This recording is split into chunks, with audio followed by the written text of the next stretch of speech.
दोस्तों, आज मैं आपके लिए एक बड़ा ही दर्दनाक किस्सा लेकर आया हूँ। थोड़ा वक्त निकालिए, उम्मीद है आप निराश नहीं होंगे। होता क्या है कि एक गांव में एक किसान है, 60-65 साल का, नाम है सुखीराम। उसके 4 बेटे हैं, 4 बेटियां हैं। 20 बीघा ज़मीन का मालिक है। खेती करना और खेतीबाड़ी से ही अपना परिवार पालना, यही उसका पेशा है। लेकिन जिस तरह से किसान की एक ज़िंदगी होती है, कठोर, परिश्रम वाली, मेहनत वाली और अनिश्चितताओं से भरी हुई, कभी बारिश है तो फसल है, कभी बारिश नहीं है तो सूखा पड़ गया, अकाल है। और गांव के जो लाला सेठ होते हैं उनसे उधार ब्याज पे पैसे लेना, खाद बीज खरीदना, बड़ी मुश्किल से खेती करना, और अगर बरसात नहीं हो तो सारा नुकसान। यही किसान की जिंदगी है। कुछ पता नहीं इस बार फसल होगी या नहीं होगी। बेचारा किसी तरह से ऐसे ही जिंदगी अपनी गुजर बसर कर रहा है, परिवार पाल रहा है। बड़ा मुश्किल है 4 बेटे और 4 बेटियों को पालना, वो भी खेती के ऊपर। लेकिन जैसा कि किसान बड़ा मजबूत इंसान होता है, वो ये टास्क भी उठाता है। ये बीड़ा उठाने में उसे कोई दिक्कत नहीं है। बड़ी मुश्किल से इन्हीं उतार चढ़ाव के साथ वो 4 बच्चे बड़े होते हैं, 4 बेटियां बड़ी होती है। एक एक करके बेटियों की शादी करके सबको विदा कर देते हैं। फसल से ही ये सारा काम वो करता चला जाता है। लेकिन इसी बीच वो कभी कभी बहुत ज़्यादा कर्जे में भी फंसता है। कर्जा लेते रहो, काम चलाते रहो, फसल हो तो देते रहो, यही चक्र है किसान का। और इस बीच में गांव के जो लाला सेठ होते हैं, अगर गलती से लाला सेठ की नीयत खराब है, उसे पूरा मौका मिलता है। वो क्या करते हैं कि बही खाते में किसान अपनी फसल देकर जब भी पैसा उतारने के लिए आए तो वो कलम उनकी हमेशा पूरी चलती ही नहीं है। हाँ, जब वो ब्याज पे कर्जा लेके जाए वो कलम बराबर लिखते हैं और बड़ा बड़ा के लिखते हैं। कई किस्से सुने होंगे आपने गांव में, ब्याज पे ब्याज, चक्रवर्ती ब्याज बना बना के ऐसा पहाड़ खड़ा करते हैं कि कितना भी पैसा देता रहे किसान, कितना भी उतारता रहे, जब भी हिसाब करने जाएगा उतना का उतना ही फिर से खड़ा मिलता है। बेचारा पढ़ा लिखा तो होता नहीं है, उसे समझ में ही नहीं आता कि मैं दे तो रहा हूँ लेकिन उतरता नहीं है, लगता है ब्याज ज़्यादा है और मैं हर बार ब्याज ही उतार पाता हूँ। कुछ ऐसा ही गोलमाल करते हैं ये सेठ लोग। और इसी लपेटे में बेचारा ये किसान भी आ जाता है, सुखीराम। एक दिन जिंदगी के आखिरी पड़ाव में 4 बेटियां विदा हो गई, 4 बेटों की शादी हो गई, बच्चे हैं, बेचारे खेती बाड़ी करके कैसे कैसे गुजर कर रहे हैं। लेकिन कर्जा इतना हो गया है सुखीराम का, इन सबको पालने में है, ज़मीन जायदाद को बनाए रखने में, खाद बीज बनाए रखने में, फसल है नहीं है, बच्चों की शादी और 17 खर्चे। कर्जे में गिरता गिरता बेचारा ये सारी की सारी ज़मीन लाला सेठ के पास गिरवी होती चली जाती है, गिरवी होती चली जाती है। बच्चों को ये बात पता है कि हाँ ज़मीनें गिरवी है, गांव में सबको पता है कि हाँ ज़मीनें गिरवी है सुखीराम की। कितना कर्जा वापस उतारता जाता है ये पता ही नहीं चलता। न लाला सेठ उस रजिस्टर में ऐसी हेरा फेरी करता है कि वो कभी क्लियर ही नहीं करता हिसाब। एक दिन लाला नीयत खराब करके किसान को बुला लेता है, सुखीराम आजा, तेरा हिसाब करना है। अपने पुराने बही खाते खोलकर पूरा हिसाब बनाकर बोलता है कि सुखीराम, तूने जितना दिया वो सब ब्याज में ही गया, मूलधन तो उतना का उतना खड़ा है, और तेरी 20 बीघा ज़मीन है वो सारी की सारी गिरवी है। अब या तो 20 लाख का जो तेरा ये रकम खड़ी है सामने, ये 20 लाख रुपए मुझे दे, वरना तेरी सारी की सारी ज़मीन मेरे नाम कर। अब और ज़्यादा मैं तेरे को कर्जा नहीं दूंगा। किसान की ये बात जैसे ही कान में पड़ती है, उसके बेचारे के पांव तले ज़मीन खिसक जाती है कि ऐसा कैसे, मैं तो चुकाता भी रहता हूँ, ऐसा तो हो ही नहीं सकता कि मैंने कुछ चुकाया ही नहीं, और चुकाया तो वो सब ब्याज में ही चला गया। मूलधन उतना का उतना खड़ा है, मूलधन का ब्याज बढ़ता रहता है, पता नहीं क्या गोलमाल किया। बेचारा गरीब मजदूर किसान, लाला ने धमकी दी कि अगर तूने पैसा नहीं दिया या ज़मीन मेरे नाम नहीं करी, या तो 20 लाख रुपए पटक या ज़मीन मेरे नाम कर, वरना भरी पंचायत में तेरी जो बेइज्जती करूँगा, गांव से तेरा जो निकाला करूँगा, जो तेरी आरती उतारूँगा, फिर मत कहना लाला कि नीयत खराब हो गई। लाला बेशर्मी पे उतर आया, ऐसी ऐसी धमकी देता है। बेचारा सुखीराम, मासूम किसान, टूट जाता है दिल से। जब वापस थका हारा अपने घर को आता है, इतना दुखी होता है, इतना दुखी होता है कि क्या करूं, कैसे करूं, कहाँ जाऊं, किससे सलाह मशवरा करूं। बेचारा गरीब आदमी कई बार अपनी सारी मुसीबतें अंदर ही अंदर झेलता रहता है। कड़वे घूंट पीता रहता है। किसी से बैठकर बात करते हुए उसे शर्म आती है कि लोग सोचेंगे तो क्या सोचेंगे। इसी कश्मकश में वो रास्ते में बेचारा ऐसा सोच सोच के दम तोड़ देता है, उसका हार्ट फेल हो जाता है। ऐसी तड़प, ऐसी सोच दिमाग में ऐसे बिजली की तरह कूदती है, जिंदगी की आस छोड़ देता है, दम तोड़ देता है। पूरे गांव में हाहाकार मच जाता है। गांव वाले आते हैं, सुखीराम को उठा कर ले जाते हैं। सारे क्रियाक्रम दाह संस्कार खत्म होते हैं।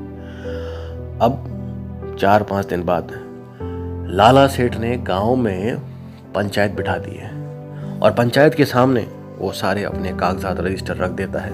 सबको बुलाता है, चारों बेटों को बुला लिया जाता है, चारों बेटियों को बुला लिया जाता है। गांव के सारे पंच, सरपंच सब लोग इकट्ठे हो जाते हैं कि देखो जी पंचों, जैसा कि आपको पता है कि सुखीराम मेरे से कर्जा लेता रहता था, ये उसके रजिस्टर है। उसका कर्जा आज खड़े होते होते लगभग 20 लाख हो गया है। इसकी 20 बीघा ज़मीन है, सारी मेरे पास गिरवी रखी है। मैंने बात कही कर्जा उतारने की या ज़मीन मेरे नाम करने की, वो मुकर गया और पिछले 3 महीने से मुझे ऐसे ही टरकाया जा रहा था। अब आज ये सुखीराम मर गया है, अब बताओ मैं कहाँ जाऊं, मेरा हिसाब कौन करेगा। पंच बोलते हैं बात तो सही है भाई, हमको तो पता है कि तेरे से कर्जा ले रखा था। लाला उस पंचायत में अड़ जाता है कि मुझे पंचों आज के आज फैसला चाहिए। मैं चाहता हूं कि ये चारों बेटे ये सारी ज़मीन मेरे नाम करें और मेरा हिसाब क्लियर करें, ज़मीन छोड़े मेरी, वरना आज के आज मुझे 20 लाख रुपए नगद इसी पंचायत में पटके। मैं ये किस्सा ख़त्म करना चाहता हूँ। सुखीराम मर गया, मुझे दुख है इस बात का, उसके परिवार पर बोझ पड़ा है, मुझे दुख है, लेकिन मैं कहाँ जाऊँ, मेरा हिसाब तो कौन करेगा। लाला ने पूरी चाल चली, उसने पंचों को पूरी तरह से अपनी मुट्ठी में कर रखा है। अब पंच बेचारे सोचने पर मजबूर हो जाते हैं कि भैया आदमी चला तो गया, लेकिन पीछे से रामायण छोड़ गया है, ख़त्म तो करनी पड़ेगी। चारों बेटों के सामने ये प्रस्ताव रखा जाता है कि या तो 20 लाख रुपए दो या 20 बीघा ज़मीन लाला के नाम करो और ये किस्सा ख़त्म करो। भाई गांव का मामला है, पंचायत का मामला है, फैसला तो करना पड़ेगा। लाला का उधार निकलता है तो चुकाना पड़ेगा। 3 दिन की मोहलत लेते हैं सब विचार विमर्श करते हैं। चारों बेटे बेचारे परेशान करें तो क्या करें। सब रिश्तेदार आए हुए हैं, चारों बेटियां घर में हैं। 3 दिन के बाद फिर से पंचायत बैठती है। पंचायत वहीं से शुरू होती है जहाँ ख़त्म हुई। कोई कुछ नहीं बोलता, चारों बेटे हाथ जोड़ते हैं, भीख मांगते हैं कि हम कहाँ से देंगे। इन्हीं खेतों में खेती कर करके बड़ी मुश्किल से 2 वक्त की रोटी अपने लिए भी निकालेंगे और लाला का धीरे धीरे कर्जा भी उतारते रहेंगे। लाला बोलता है, अरे जब तेरा 20 साल से तेरा जब तुम्हारा बाप नहीं उतार पाया तो तुम कहाँ से उतारोगे। मेरे को ये ब्याज और चलाना ही नहीं है आगे, ये किस्सा मुझे ख़त्म करना है। किसी भी हाल में ये 20 बीघा ज़मीन मेरे नाम करो। लाला तो जैसे अपनी बात पे अड़ गया, टस से मस होने को तैयार नहीं है। चारों बेटे बहुत हाथ जोड़ते हैं, रोते हैं भरी पंचायत में, समझाते हैं पंचों को किसी तरह से लाला को समझाएं और ये ज़मीन हमें खेती के लिए दें, लेकिन बात नहीं बनती। कोई कुछ नहीं बोलता, कोई गांव का पक्ष में खड़ा नहीं होता। सब पंचों की तरफ मुंह देखते हैं, लाला की तरफ मुंह देखते हैं। थक हार कर चारों बेटे रोते हुए दुखी आत्मा से पंचों के सामने, सरकारी अधिकारियों के सामने वो 20 बीघा ज़मीन लाला के नाम कर देते हैं। किस्सा ख़त्म, सब अपने अपने घर चले जाते हैं। चारों बेटे बेचारे अपनी तकदीर को कोस कर बैठ जाते हैं कि मजदूरी करेंगे, पेट भरेंगे अपना भी और परिवार का भी। अब बाप ने कर्जा छोड़ दिया है, क्या कर सकते हैं भाई। आज कर्जा उतार दिया है और चारों बेटे घर आके बैठ गए। अब क्या होता है, 4-5 दिन के बाद लाला जो है उसके 2 जवान बेटे हैं गबरू, दोनों की शादी की तैयारियां वो कर रहा है।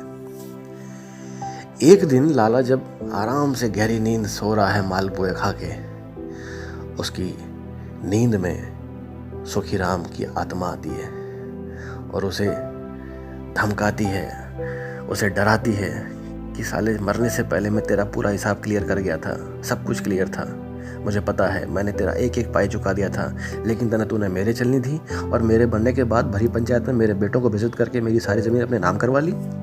तेरी इतनी हिम्मत। मेरी दुखी आत्मा अब इस धरती को छोड़ के जाने को तैयार नहीं है लाला। जीते जी मैं तेरा कुछ नहीं बिगाड़ पाया, लेकिन अब मरने के बाद मैं तेरा जीना हराम कर दूंगा। लाला घबरा कर उठता है। ये क्या? देखता है कि सपना देख रहा था। सुखीराम की आत्मा उसके सपने में आके चिल्ला रही थी, लाला उठ के पानी पीता है, मुंह पे पसीना, सर घूम रहा है जैसे चक्कर से अभी गिर जाएगा नीचे। 2-3 दिन के बाद लाला के बड़े बेटे को शादी से ठीक 3 दिन पहले काला नाग काट लेता है। पूरे घर में कोहराम मच जाता है। अगली रात फिर से सुखीराम की आत्मा लाला के सपने में आती है, फिर से डराती धमकाती है, छोटा बेटा भी आ गया है मेरे पास खेलने, बहुत देर नहीं लगेगी इसमें। शाम होते होते छोटे बेटे को भी काला नाग काट लेता है। जहाँ 2 जवान बेटों की शादी की शहनाइयाँ बजने वाली थी, वहाँ अर्थी की तैयारी हो रही है। लाला अंदर अंदर बहुत परेशान है। अब हर रात वो सुखीराम की आत्मा लाला के सपने में आती है और हंसती है, दांत निकालती है, तेरे दोनों बेटों को मैं अपने साथ अपने पेड़ पर बांध कर बैठा हूँ, कभी इच्छा हो तो तू भी आके देख। लाला इस कदर परेशान होता है, अपने जवान बेटों को खोने के बाद पूरी तरह से टूट गया है बेचारा, रो रो के बुरा हाल है। धीरे धीरे उसे पश्चाताप होता है। पश्चाताप की आग में जलते जलते एक दिन वो फट जाता है और सपने ही सपने में सुखीराम की आत्मा से दया की भीख मांगता है कि सुखीराम मुझसे गलती हुई, मैं लालच में बह गया था, लेकिन जब मेरे दोनों जवान बेटे ही नहीं रहे, अब मैं जी के क्या करूँगा। किसके लिए जोड़ रहा था, जिनके लिए जोड़ा वो तो मर गए। मुझे माफ़ कर दो सुखीराम, मुझे माफ़ कर दो। ये बोलते हुए लाला घबरा कर उठता है।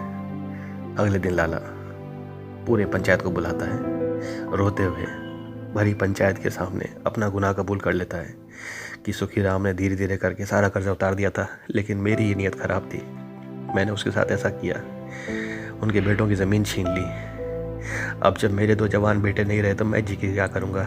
हो सकता है 2-4 दिन में मैं भी आत्महत्या कर लूँ, लेकिन मरने से पहले मेरी छाती पे बोझ है। मैं आपको बताना चाहता हूँ, पंचो मुझे माफ़ करो, मुझसे गलती हुई। ये चारों बेटे निर्दोष हैं।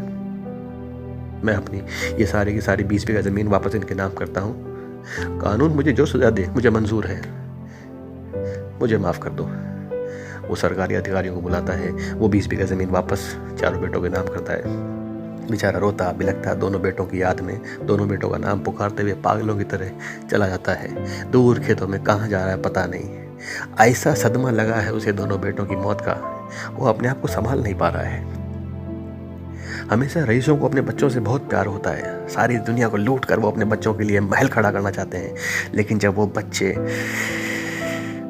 कुमौत मरते हैं तब जाके उनकी अकल ठिकाने आती है कि ज़रूर हमारे ही कोई पाप है जो हमारे आड़े आए। वो चला जाता है। भरी पंचायत में चारों बेटों को वापस 20 बीघा ज़मीन सौंप दी जाती है। देखो महाराज, बड़ा अजीब मोड़ है। चारों बच्चे 20 बीघा ज़मीन पाकर बड़े खुश हैं कि चलो खेती करेंगे, वापस से ज़िंदगी शुरू करेंगे, लेकिन यहाँ चारों बेटियाँ वापस मिलने आती है और अब एक नया ही बखेड़ा शुरू होता है। 3 दिन के बाद फिर से पंचायत बैठती है और इस बार पंचायत किसी और ने नहीं, उन 4 बेटियों ने बुलाई है, सुखीराम की 4 बेटियों ने, जो पंचों के सामने बोलती है कि देखो जी, हमारा बाप मरने के बाद 20 बीघा ज़मीन छोड़ गया है, ये साबित हो गया है। ये 20 बीघा ज़मीन आपने किस हक से चारों बेटों को दे दी? इसमें तो बराबर ने 4 बेटियों का भी हक है, सरकार का नियम है। आपने किस हक से पूरी ज़मीन उठा के बेटों को दे दी? देने से पहले हमसे पूछा? हम 4 बेटियों को भी इस 20 बीघा ज़मीन में पूरा का पूरा हिस्सा चाहिए। पंच बड़ा परेशान कि ये क्या मखेड़ा है, ऐसे मौके पर ऐसी बात कौन करता है, लेकिन कानून तो कानून है, बनाया है सरकार ने तो लोगों को पालन करना पड़ेगा।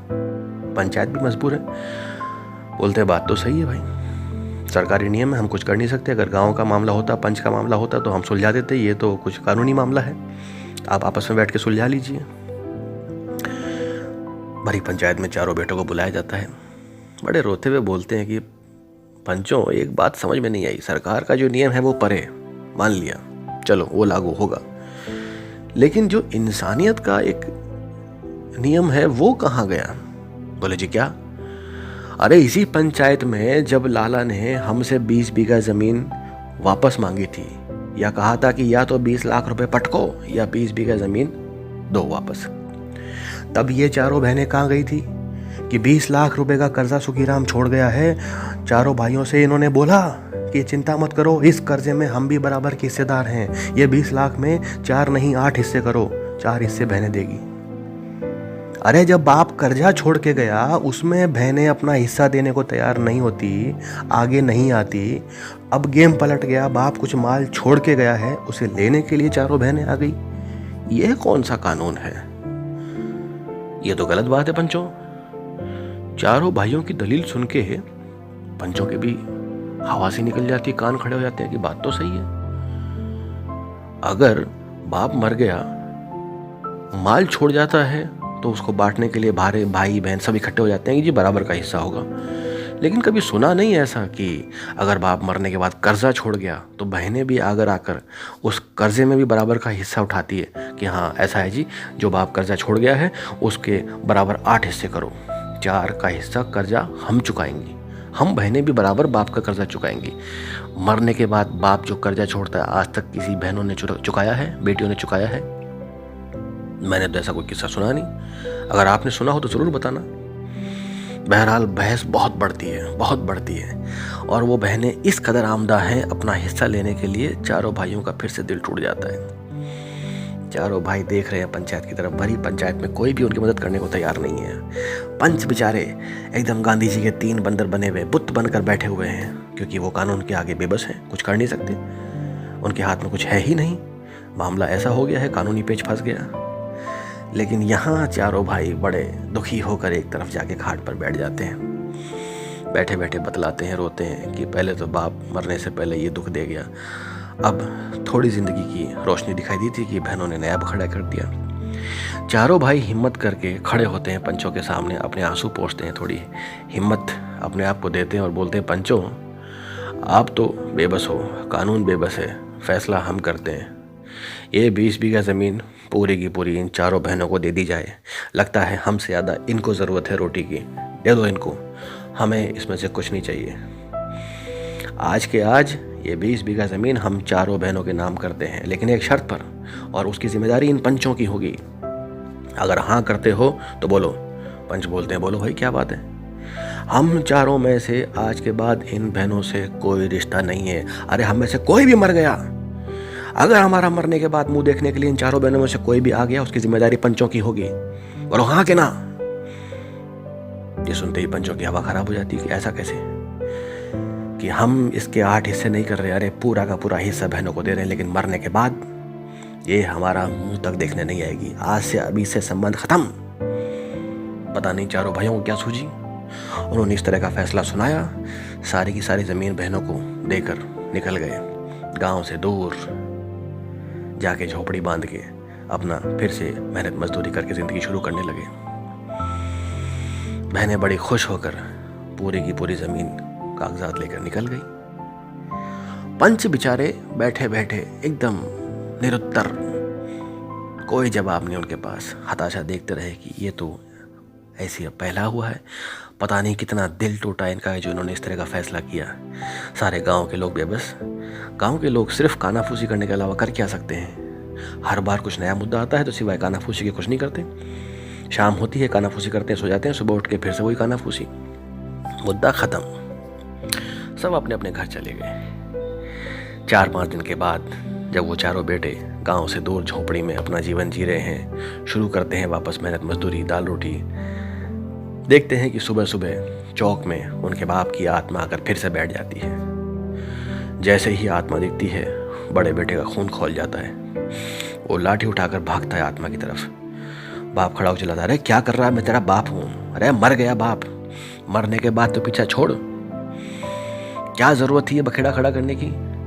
बेचारे बाप की आत्मा और उस बेटे में वाद विवाद होता है। अंदर से तीनों बेटे और आ जाते हैं, बड़ा वाद विवाद होता है।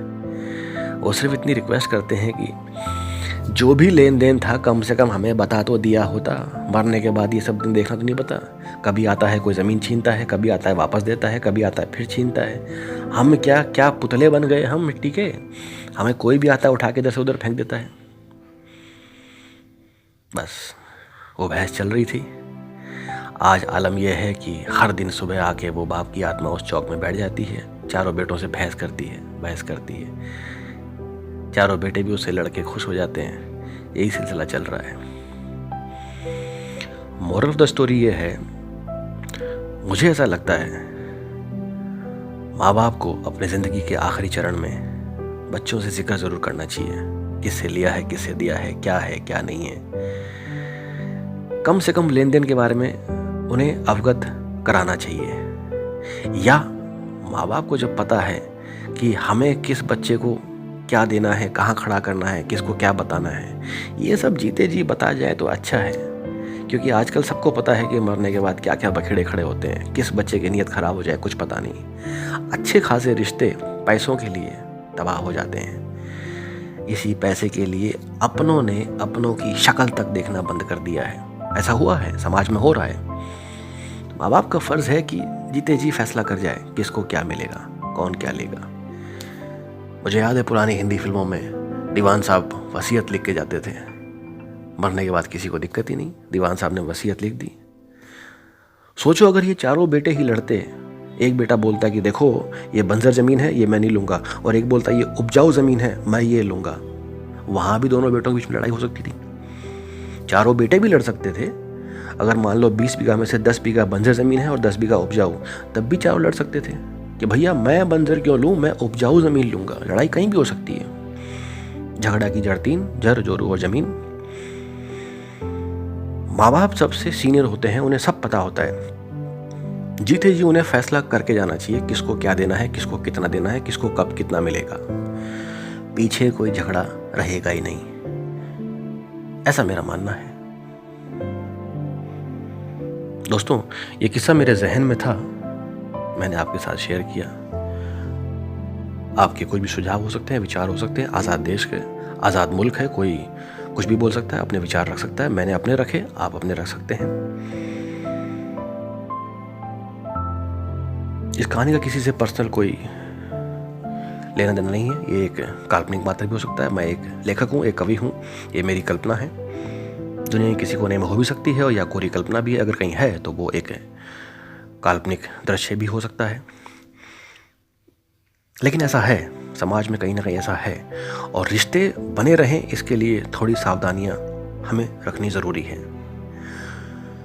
उम्मीद है आपको ये किस्सा पसंद आया होगा। अगर पसंद आए तो प्लीज़ थोड़ा शेयर भी करें और चैनल सब्सक्राइब करें, ताकि ऐसे ही नए नए किस्सों के साथ मैं आपसे मुखातिब होता रहूं। चर्चा करते रहेंगे तो कुछ ना कुछ अच्छी बातें निकलती आएगी। कुछ आपसे सीखूंगा, कुछ मैं बताता रहूँगा जितना थोड़ा सा मुझे पता है। चर्चा करने से बात आगे बढ़ती है, कुछ ना कुछ नया सामने आता ही रहता है। तो मिलते हैं अगली बार ऐसे ही नए किस्से के साथ। धन्यवाद।